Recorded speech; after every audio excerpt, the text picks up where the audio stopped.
សម័យអន្តរកាលប្រហែល100ឆ្នាំបន្ទាប់បានផ្ដើមនៅយុគកន្តកាលឬសម័យកណ្ដាលនៃប្រវត្តិសាស្ត្រកម្ពុជាក្នុងពាក់កណ្ដាលសតវត្សទី15ទោះបីជាលទ្ធិព្រហ្មញ្ញសាសនាធ្លាប់មានអធិភាពពាពេញតែក្រោយមកក៏ត្រូវផ្លាស់ប្ដូរមកវិញបូជនីយដ្ឋានជាច្រើននៅឯទីក្រុងរាជធានីបុរាណនៅតែបន្សល់ទុកជាមជ្ឈមណ្ឌលដួងព្រលឹងជាតិដ៏សំខាន់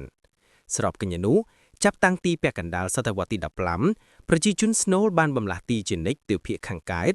និងដោយឡែកក្នុងរយៈកាលខ្លីចន្លោះពួកគេបានតាំងនៅត្រង់ចំណុចប្រសពរវាងទន្លេមេគង្គនិងទន្លេសាបនៅចតុមុខលង្វែកនិងឧដុង្គពាណិជ្ជកម្មសមុទ្រគឺជាមូលដ្ឋានគ្រឹះសម្រាប់សតវត្សទី16ដែលជាសម័យកាលពោពេញដោយភាពរុងរឿងប៉ុន្តែពាណិជ្ជកម្មនេះក៏បានបង្កឲ្យមានពួកបរទេសពួកម៉ាឡេ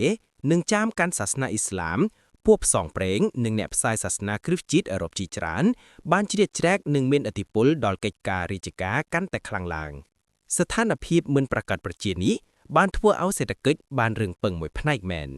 រីឯវប្បធម៌ជ្រៀតជ្រែកនិងរាជវង្សានុវង្សនៃប្រមូលផ្ដុំគ្នាជាចំណុចផ្សែងមួយទៀតបន្តឲ្យមានភាពលេចធ្លោឡើងនៃសម័យលង្វែក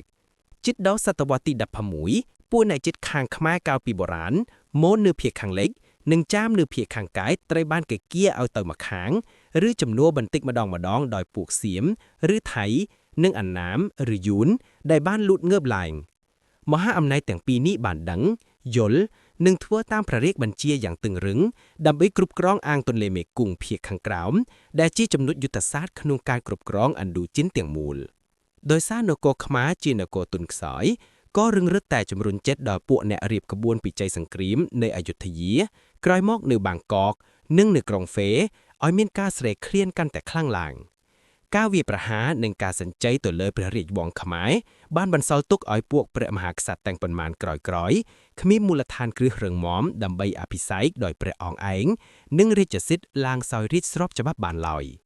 អន្តរាគមន៍ក្នុងការឡើងសោយរាជ្យនិងគោលនយោបាយអាពាហ៍ពិពាហ៍ឆ្លងសាសបានប្រព្រឹត្តឡើងបង្កឲ្យមានការខូចព្រះកិត្តិនាមដល់រាជវង្សឧដុង្គត្រូវបានស្ថាបនាឡើងនៅឆ្នាំ1601ជាព្រះរាជវង្សចុងក្រោយនៃសម័យកណ្ដាលពួកសាសនាទូតអេស្ប៉ាញនិងប៉ូទុយហ្គាល់បានធ្វើទស្សនកិច្ចមកកាន់ប្រទេសនេះចាប់តាំងពីសតវត្សទី16មកម្ល៉េះហើយកម្ពុជាក៏បានក្លាយទៅជាដែនអាណាព្យាបាលបារាំងនៅសតវត្សទី19និងត្រូវបានគ្រប់គ្រងជាប៉ែកនៃទឹកដីសហភាពឥណ្ឌូចិន